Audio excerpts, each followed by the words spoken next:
Leitura do livro Uma Vida com Propósitos, dia 25, e o tema de hoje é Transformado pela Provação. Eita.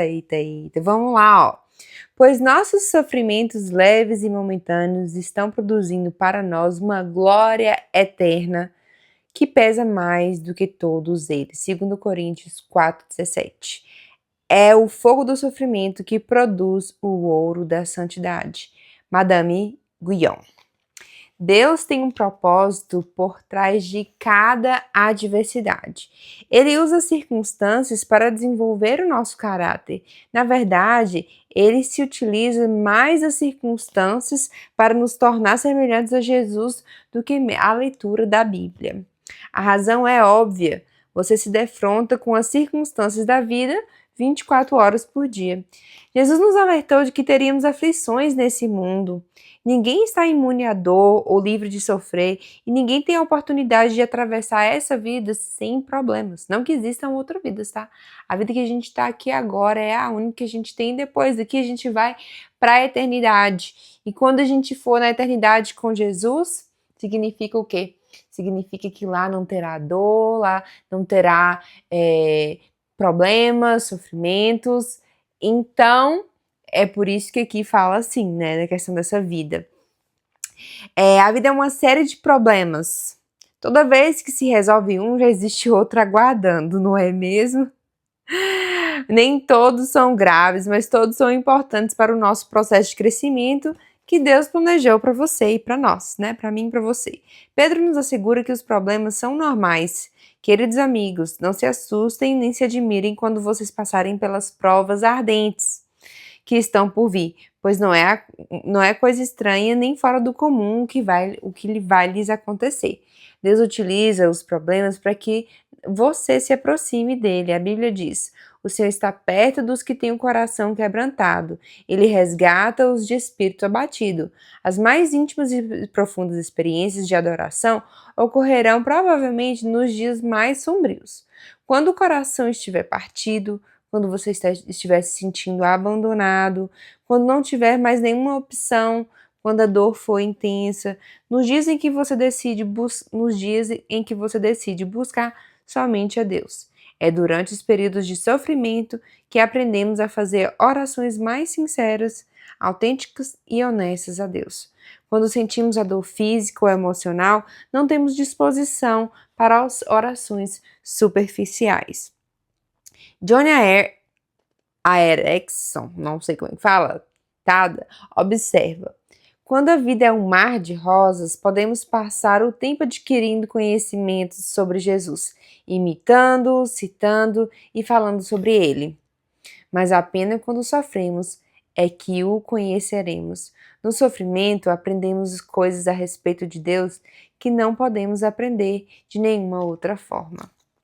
Deus poderia ter livrado José da prisão, poderia ter livrado Daniel da cova dos leões, poupado Jeremias de ser lançado no poço de lama, impedido os 3 naufrágios de Paulo, evitado que os 3 jovens hebreus fossem jogados na fornalhas em chamas, mas não o fez. Ele permitiu que tais problemas acontecessem e, em decorrência deles, cada um desses homens foi trazido mais para próximo de Deus.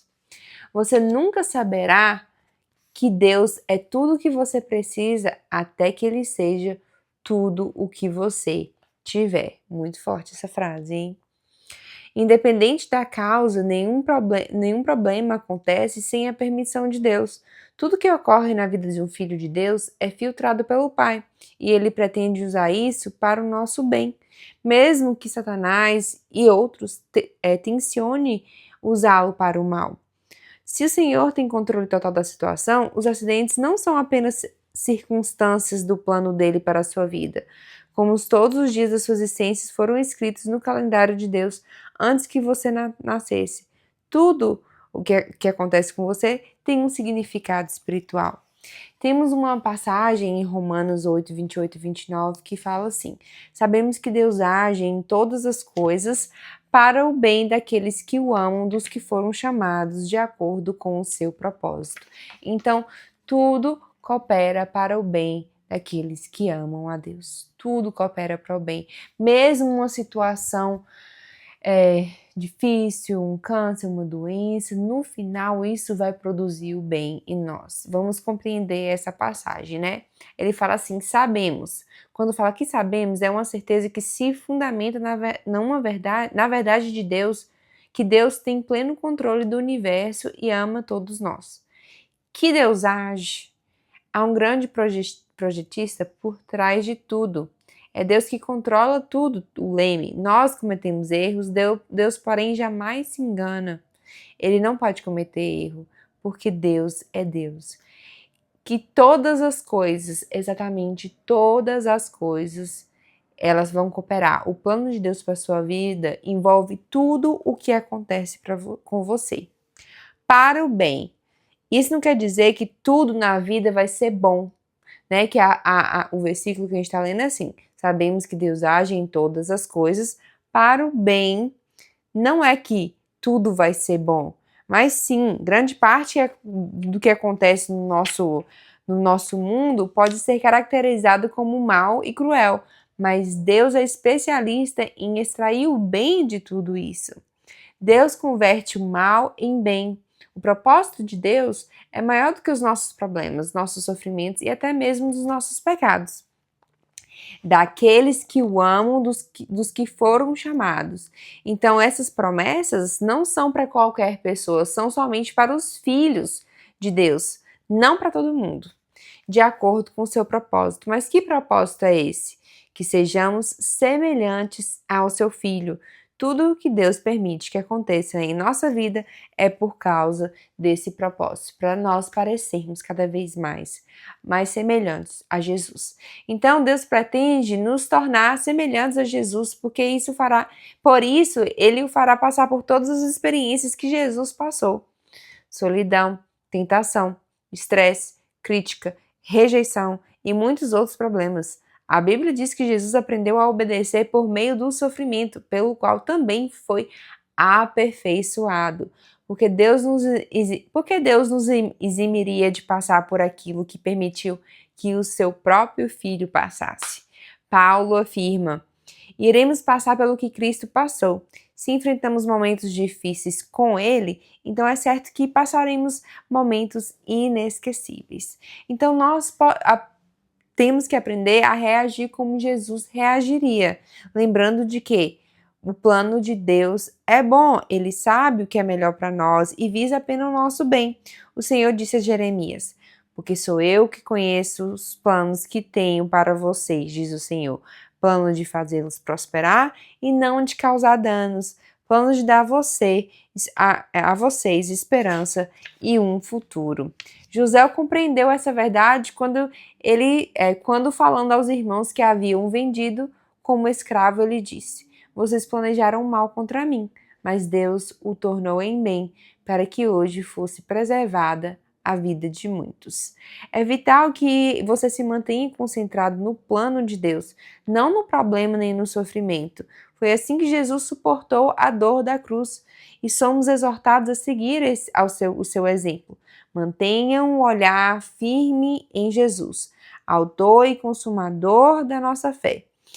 Ele esteve pronto a padecer uma morte vergonhosa na cruz por causa da alegria que sabia que teria depois. Corrie ten Boom, que sofreu num campo de concentração nazista, explica o poder do foco. Se você olhar para o mundo, ficará aflito. Se você olhar para você mesmo, ficará deprimido. Mas se olhar para Cristo, descansará. O foco determinará os seus sentimentos. O segredo da resistência é lembrar-se que o sofrimento é temporário, mas a recompensa será eterna. Nós devemos exaltar e agradecer. Nós devemos dar graça em todas as circunstâncias, pois essa é a vontade de Deus para vocês em Cristo Jesus. Como é possível? Observe que Deus nos manda dar graça em todas as situações, as circunstâncias, mas não por todas as circunstâncias. Deus não espera que você seja agradecido pelo mal e pelo pecado, pelo sofrimento ou pelas consequências dolorosas desse mundo. Em vez disso, Ele quer que você demonstre gratidão pelo fato de saber que Ele vai usar os problemas que nos afligem para cumprir o propósito dele. A Bíblia diz: alegrem-se sempre no Senhor. Ela não diz: alegrem-se no seu sofrimento, porque isso é masoquismo. Você se alegra no Senhor, não importa o que aconteça. Você pode se alegrar no amor, na atenção, na sabedoria, no poder e na fidelidade de Deus. Recuse-se a desistir. Seja paciente e persistente. A construção do caráter é um processo lento. Você sabe que você está amadurecendo quando começa a perceber a mão de Deus nos acontecimentos aleatórios e confusos e nas circunstâncias da vida, aparentemente sem sentido.